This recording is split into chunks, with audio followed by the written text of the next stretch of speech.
Pada kesempatan ini kita akan belajar bagaimana cara mengatasi Nimzo Indian Defense dari Daniel Dubov.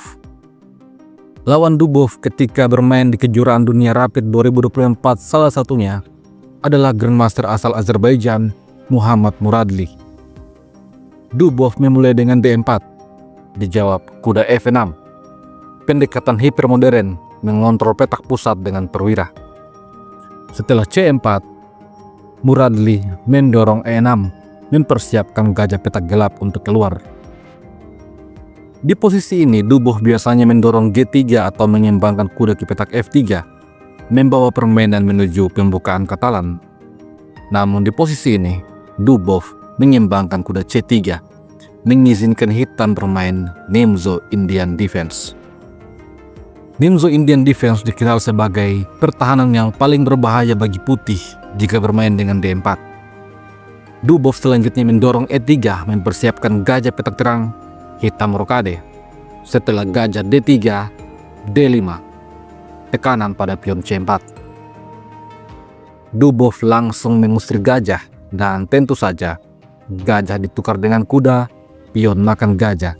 Setelah itu, putih punya dua pion susun di lajur C.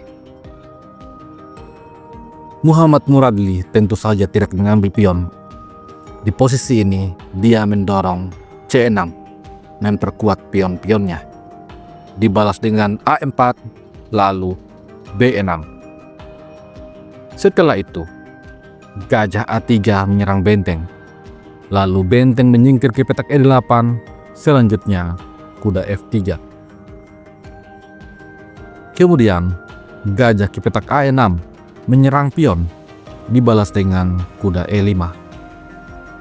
Selain melindungi pion C, langkah ini juga memberikan serangan pada pion C hitam. Ini membuat kuda hitam tidak bisa berkembang. Namun di posisi ini, Muhammad Muradli nekat mengembangkan kudanya ke petak D7, tantangan pertukaran kuda. Tentu saja Dubov mengambil pion gratis, sekaligus mengancam menteri. Setelah menteri mengancam balik kuda E7, sebuah tempo skak. Raja kemudian menghindar ke petak H8, lalu pion makan pion. Dengan sengaja Dubov memberikan hitam pion C. Muhammad Muradli ternyata tertarik mengambil pion ini. Seperti terlihat pada evolusi bar, putih menjadi lebih unggul. Dubov kemudian menempatkan rajanya di petak E2. Dia siap untuk makan gajah. Akan tetapi, hitam memakan gajah terlebih dahulu. Setelah itu, menteri makan gajah, tantangan pertukaran menteri. Dibalas dengan kuda makan pion. Lalu kuda makan kuda, menteri makan menteri. Setelah raja makan menteri, pion makan kuda. Sampai di posisi ini, sepertinya kita telah menuju ending game. Di posisi ini, hitam punya kelemahan pada pion D. Dubov mengambil inisiatif untuk menempatkan benteng di petak C1, mengontrol lajur yang terbuka. Dibalas dengan benteng E ke petak C8. Tentu saja hitam juga ingin menguasai lajur C. Dubov selanjutnya mendorong G4, lalu raja G8 mencoba untuk membawa raja masuk ke petak center. Setelah F3, F6 membuka jalan bagi raja untuk mendekat. Kemudian, benteng A ke petak B1 dibalas dengan A6. Setelah E4, maka pion makan pion, pion makan pion. Sampai di posisi ini, Dubov punya dua pion di petak center.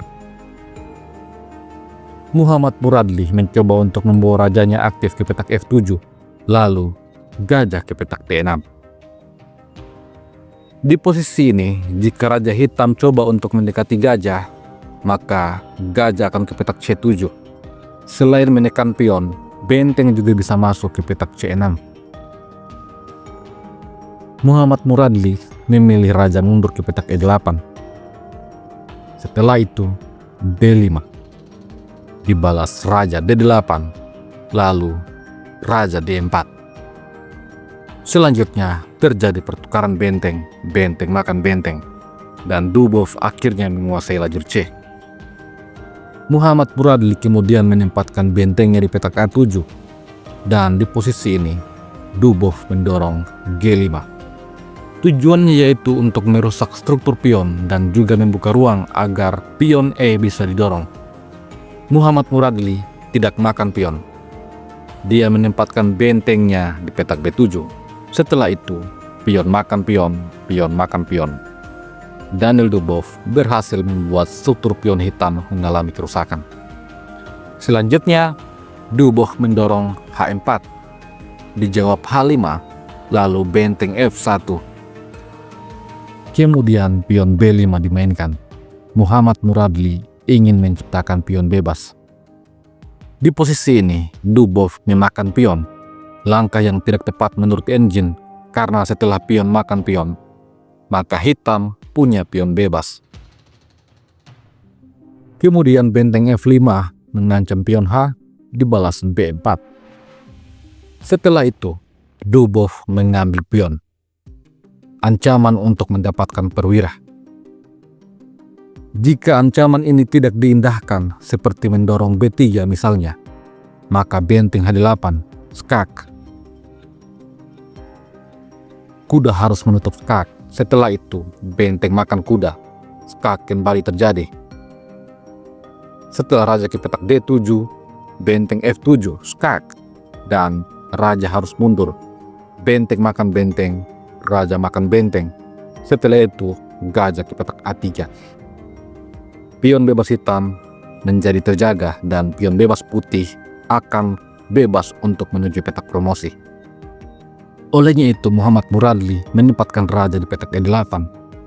Akan tetapi Dubov tetap menyerang.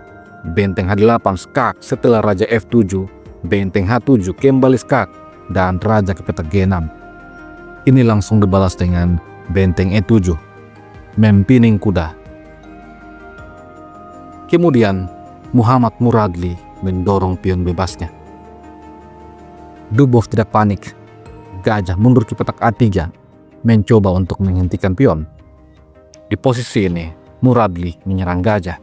Setelah gajah sembunyi di petak B2, benteng A4, sebuah tempo skak. Raja lari di petak E3, lalu kuda ke petak B6. Kuda sempat menghindar dan ada ancaman forking di langkah selanjutnya. Di posisi ini, Dubov mengorbankan pionnya. Setelah raja makan pion, gajah makan pion. Kemudian Muradli mendorong pion bebas, lalu gajah mundur sambil makan pion. Setelah itu, kuda C4 skak, raja lari, kuda makan gajah. Sampai di sini terjadi pertarungan, terutama antara kuda melawan dua pion. Daniel Dubov kemudian menempatkan rajanya di petak F5. Ancaman skakmat di langkah selanjutnya, tentu saja raja ke petak H6, menghindari ancaman skakmat. Ini memberikan kesempatan kepada Dubov untuk mendorong pion. Setelah benteng D4, pion E5, maka pion tetap terjaga. Kemudian kuda ke petak C4 mengancam pion, dibalas dengan raja E6. Setelah raja ke petak G6, Dubov menempatkan benteng di petak E8. Selain mengancam skak, juga mengamankan petak promosi. Muradli membalas dengan benteng mundur ke petak D1 dan benteng melakukan skak. Raja H7 menyerang benteng dan benteng menyerang balik kuda. Setelah itu, benteng menjaga kuda. Ini dibalas dengan benteng C5. Hitam belum juga menyerah. Dia memainkan raja G7. Dan di posisi ini, Daniel Dubov membuat blunder karena mengadu benteng. Menurut engine, posisi ini cenderung seimbang. Langkah terbaik bagi hitam adalah benteng makan benteng. Setelah raja makan benteng menyerang kuda, maka kuda ke petak A5. Jika raja ke petak E6 mencoba untuk membawa pion promosi, maka ada balasan kuda B7. Setelah raja E7, raja G6 mencoba untuk mendekati pion. Jika D7 dimainkan, maka raja F5. Setelah E6, ada balasan raja E5. Setelah raja ke petak F7 misalnya membuka ruang untuk promosi pion, maka kuda D8 skak. Raja mendekati kuda dan kuda makan pion. Dengan demikian, pion putih tidak akan bisa untuk promosi. Untungnya di posisi ini, Muhammad Muradli memilih benteng ke petak H4. Sebuah kesalahan yang membuat potensinya untuk remis akhirnya hilang. Dubov mendorong D7. Setelah benteng H6 skak, Raja E7. Dan hitam pun menyerah. Kalaupun game dilanjutkan misalnya dengan benteng H8 mengganggu peta promosi, maka ada balasan E6. Setelah kuda B6 menyerang benteng, benteng serang balik kuda, dan kuda C4 bisa menyerang balik benteng. Namun, pion promosi. Setelah benteng makan menteri, benteng makan benteng. Kalaupun kuda ke petak E5, maka putih akan memainkan benteng C8. Segalanya akan baik-baik saja.